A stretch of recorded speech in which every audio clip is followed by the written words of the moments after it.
So ఇలాంటి సిచ్యువేషన్లో దిల్ రాజు గారు, ఏలూరి విజయ్ గారు అండ్ రాయుడు గారు, సో సీడెడ్ రాయుడు గారు, so everyone supporting me on this. Very nice, very nice. Even you sir, అంటే మీరందరూ అంటే ఏంటిదంటే సార్, నాకు ఒకటి ఇందాక కూడా చెప్పిన, నాకు యంగ్స్టర్స్ లైక్ చాలామంది నాకు తెలుసు hero, but no one is supporting me on this. అవును, ఫంక్షన్లో కూడా చెప్పావు కదా. నాగార్జున గారు అంత స్థాయిలో ఉండి నా ట్రైలర్ లాంచ్ వచ్చారు అప్పుడు, లైక్ మిస్టర్ ప్రెగ్నెంట్కి. అవును. సో అలాంటిది న్యూ కమర్స్ లైక్ ఒకటి రెండు హిట్ కొట్టిన వాళ్ళు లైక్ నన్ను పట్టించుకుని కూడా పట్టించుకోలేదు sir, which I really felt very bad. అంటే నేను I'm not saying that I'm not expecting that they have to come అని, అట్లీస్ట్ ఒక్క మెసేజ్కి రిప్లై సార్. శ్రీకాంత్ గారు ఉన్నారు, ఫోన్ చేయంగానే నాకేం శ్రీకాంత్ గారు వెళ్ళి మేము కూర్చొని పార్టీలు గిటీలు చేసుకునేది లేదు, ఫోన్ చేసి సార్ అన్న ఇట్లా నాకు సినిమా రిలీజ్ అవుతుంది, ఒక స్టోరీ పెట్టండి అన్న. సో నువ్వు టెన్షన్ పడవు, he's a Bigg Boss follower. Story ఏంది, నేను పోస్ట్ పెడతా అని చెప్పి ఇన్స్టాగ్రామ్లో పోస్ట్ పెట్టాడు సార్, డైరెక్ట్ పోస్ట్ పెట్టారు. సో నేను అదే అంటున్నాను, అంత స్థాయిలో వెంకటేష్ గారు రిప్లై ఇచ్చారు వాట్సాప్లో, I never met him but still he gave reply. That is what I said in every interview, in every on stage అదే చెప్పిన. అంటే నీకెందుకు రెస్పాండ్ అంటావు ఆ young heroes? So I don't know sir what is happening, like అంటే నేను reality show నుంచి వచ్చానేమో, సక్సెస్ అవ్వలేదేమో, I don't know, like so many aspects of, and at least reply sir, I'm expecting only reply. Okay. I don't want to reveal the names because I don't want to blame them because they are also struggling. Of course. So I don't want to involve in their personal life. But name దేనికి hurt అయినా అనేది I just want to explain you. అర్థం. కానీ నేను ఒకటే చెప్తాను sir, వీళ్ళందరూ even వీళ్ళందరూ కానీ లేకపోతే ఇప్పుడు అప్కమింగ్ ఆస్పిరింగ్ యాక్టర్స్ కానీ అందరూ నేర్చుకోవాల్సింది ఏంటంటే సీనియర్స్ దగ్గర నేర్చుకోవాలి. చిరంజీవి గారి దగ్గర, నాగార్జున గారి దగ్గర, వెంకటేష్ గారి దగ్గర, బాలకృష్ణ గారి దగ్గర, జగపతి బాబు గారి దగ్గర, శ్రీకాంత్ గారి దగ్గర, వీళ్ళందరినీ దగ్గర ఉండి చూసి వాళ్ళు they have seen a long career. So మంచి చెడు, కష్టం నష్టం, సాధక అన్ని తెలుసు వాళ్ళకి. They seen the world 100%. See Venkatesh గారి ముందు మేమంతా ఎంత సార్, మరి ఎన్నో జనరేషన్, మరి మేమంతా ఎంత మేము అదే. ఆయన why should he give reply?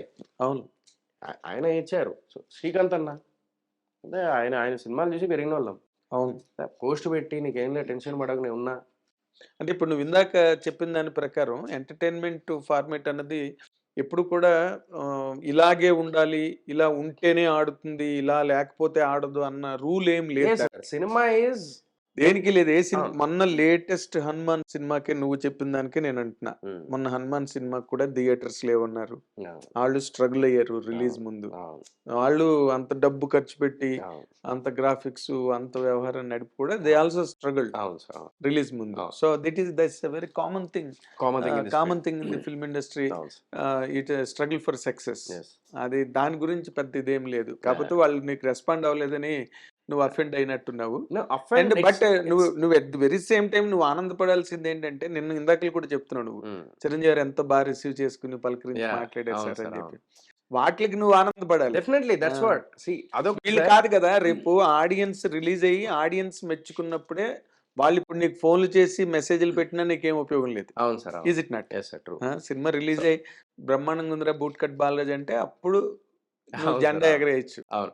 So అదే సార్, నేను అవన్నీ ఏంటి అంటే సార్ 1 minute, ఇప్పుడు నేను అన్న పాయింట్ కి నువ్వు జెండా ఎగరేయచ్చు అన్న నేను మాటకి నువ్వు ఇప్పుడు బూట్ కట్ బాలరాజులో అలాగ నువ్వు జెండా ఎగరేయడానికి కావాల్సిన ఎలిమెంట్స్ ఏమున్నాయి అంటే, జస్ట్ లవ్వా, జస్ట్ ఫన్నా, జస్ట్ ఎంటర్టైన్మెంటా? చెప్తాను సార్. ఇప్పుడు it's not about just, I can say that emotions ఉన్నాయి, కామెడీ ఉంది, ఫైట్స్ ఉన్నాయి, డాన్స్ ఉంది, సో లవ్ స్టోరీ ఉంది, so everything is there, all elements. So I can't say that it's a fun movie, entertainment అనేది మీకు కాదు సోహెల్. ఇప్పుడు ఈ ఎంటర్టైన్మెంట్ అన్న పార్ట్ అన్నదానికి పాటలు, రొమాన్స్, కామెడీ, ఎంటర్టైన్మెంట్, ఫైట్స్, ఇవన్నీ అలంకారాలు. అవును సార్, అవును. What is the soul of the film?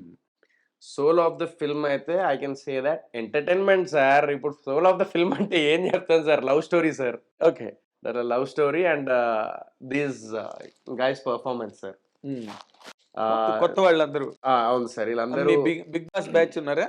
అంటే Avinash and Siri, okay, both are from Bigg Boss sir. And Saddam is from TV sir. టీవీలో లైక్ షోస్ చేసుకుంటూ ఉన్నారు. అంటే ఇంకొక మాట, నేను ఈ మాట డైరెక్టర్ గారిని అడుగుతాను. అడగండి సార్. సార్ ఇప్పుడు మనం ఈ మధ్య రోజుల్లో కనుక సినిమాలు, ఆడిన సినిమాలు, హిట్ అయిన సినిమాలు కనుక తీసుకుంటే రెగ్యులారిటీకి ఎవేగా అబౌవ్ ది లైఫ్, అంటే మనం ఒక పొలిమేర కావచ్చు, విరూపాక్ష కావచ్చు, లేదా దసరా కావచ్చు, ఇలాంటి కొన్ని సినిమాలు అంటే మన రెగ్యులర్ లైఫ్ కావు అవి. అవును sir. Away from regular life. మనమేమి మన ఇంటి పక్కనే లేకపోతే మన ఊళ్ళోనే తెలిసిన ఒక ల్యాండ్ మార్క్ ప్లేస్ దగ్గర కూర్చుని ఎవరు కూడా మంత్రాలు, పుర్రులు, దుమ్ములు పట్టుకుని, నిమ్మకాయలు, మేకులు పట్టుకుని కూర్చోరు. So we don't see them regularly. అసలు మనకు కనిపించవు అవి ఎక్కడ జరుగుతున్నాయి కూడా. అలాంటి కంటెంట్ మీద ఆడియన్స్ బాగా రెస్పాండ్ అయ్యి బాగా, ఇట్ కెన్ బి ఎనీథింగ్. దసరాలో క్షుద్ర పూజలు లేవు, but it is away from regular life. ఒక రూరల్ లైఫ్, ఆ అట్మాస్ఫియర్ అలాగేదో తీసి. ఇప్పుడు మీరు డైరెక్టర్గా, కథా రచయితగా ఈ సినిమాలో మీరు అలాగే అబౌవ్ ది లైఫ్ ఏం చూపిస్తున్నారు? ఎగ్జాక్ట్లీ పాయింట్ సార్, మంచి పాయింట్ అడిగారు సార్. ఈ కథ ఇప్పుడు మీరు అడుగుతున్నట్టుగా ఎంటర్టైన్మెంటు, కామెడీ, ఈ కామెడీతో పాటు ఒక సీరియస్ పాయింట్ చెప్తున్నాం సార్ ఇక్కడ. జనరల్గా మనము అందరము ఒక మాట ఇస్తే ఆ మాట మీద స్టాండ్ అవ్వాలి అనేది ఒక రెస్పెక్ట్ ఇస్తాం ఒక మాట. అవును. ఆ మాట అంటే ఏంటి, ఆ మాట అంటే వాల్యూస్ ఏంటి అనేది ఈ కథ ద్వారా చెప్తున్నాం సార్. మెయిన్ థ్రెడ్ ఏదైతే మీరు అన్నారో ఆ థ్రెడ్డే మాట సార్ అది. ఓకే. సో అలాంటి మాట అంటే జనరల్గా మాట ఇస్తే నిలబెట్టుకోవాలి. ఎగ్జాక్ట్లీ సార్, మాట ఇస్తే నిలబెట్టుకోవాలి. ప్రాణం పోయినా నేను మాట అంటే నిలబెట్టుకుంటా. హీరో కష్టాలు పాలవుతాడా సినిమాలో హరిశ్చంద్రుడు లాగా? హరిశ్చంద్రుడిలాగా తను అలాంటి క్యారెక్టర్ కాదు సార్. మళ్ళీ హీరోది ఫన్ సార్. ఒక ఊర్లో ఎంటర్టైన్మెంట్గా తిరుగుతూ జులాయిగా ఏ పనులు పాటు అనేది ఏది లేకుండా తిరుగుతున్నటువంటి ఒక వ్యక్తి. ఇలాంటి వాడికి కంప్లీట్గా ఒక ఊరు, ఆ ఊరంతా సపరేట్గా ఒకవైపు ఉంటే హీరో ఒక్కడు ఒకవైపు ఉంటాడు. ఎందుకంటే వీళ్ళ మెంటాలిటీస్ వేరు, హీరో మెంటాలిటీస్ వేరు. ఓకే. సో వీడంతా కామెడీగా చేస్తుంటాడు, ఎట్టకారం చేస్తుంటాడు. ఇలాంటి సీరియస్ ఫెలో కాదు సార్. ఇలాంటి ఆ ఊరు ఇతన్ని వెలివేస్తుందా? వెలివేది సార్. అదే సార్, ఇప్పుడు ఈ ఊరంతా ఒకవైపు ఉంటుంది. ఈ ఊరంతా ఎవరి పక్క ఉంటుందంటే ఈ ఊర్లో మెయిన్ ఒక పటేలమ్మ క్యారెక్టర్ సార్, ఇంద్రావతి పటేల్ అని చెప్పి ఇంద్రజ గారు చేశారు. చాలా అద్భుతమైన క్యారెక్టర్ చేశారు కూడా.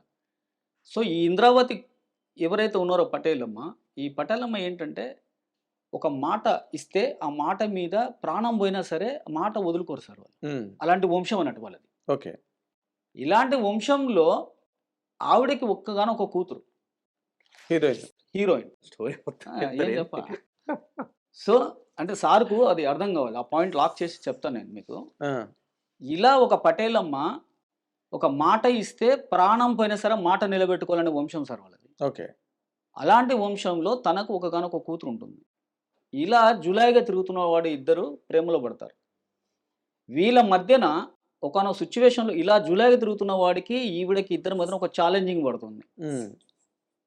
ఈ ఛాలెంజింగ్ లో సార్ నన్ను డైరెక్టర్ గారికి కోపం వచ్చింది, నా సినిమాలో పాయింట్ లేదంటారా, ఎంటర్టైన్మెంట్ అంటారా, చూసుకోండి నా సినిమాలో ఎంత కథ ఉందో అని చెప్పి ఆయన కథ తన్నుకొచ్చేస్తుంది లోపల. అంటే మీరు ఇందాక ఒక క్వశ్చన్ వేసారు సార్. యాక్చువల్లీ ఏంటంటే 100% గా నేను యాక్సెప్ట్ చేస్తున్నా దాన్ని.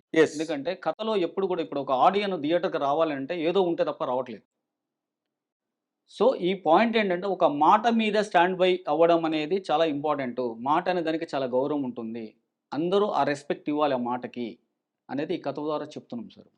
ఇది ఇప్పుడున్న ఈ మాస్ సొసైటీకి, ఈ సొసైటీ ఈ రోజున మీరు చెప్పిన నాటి చాదస్తపు రోజుల్లో సమాజంలో లేవు. అందుకే సార్ ఏం మాట అసలు మాట గురించి మాట్లాడతాడు, 10 మాటలు మారిపోతుంటే మీరు అన్నది కరెక్ట్ ఫీలింగ్ రాదా? అందుకనే ఎంటర్టైన్మెంట్ అంతా చెప్పి లాస్ట్ ఒక 10 నిమిషాల్లో ఇది చెప్తున్నాం సార్ మాట గురించి.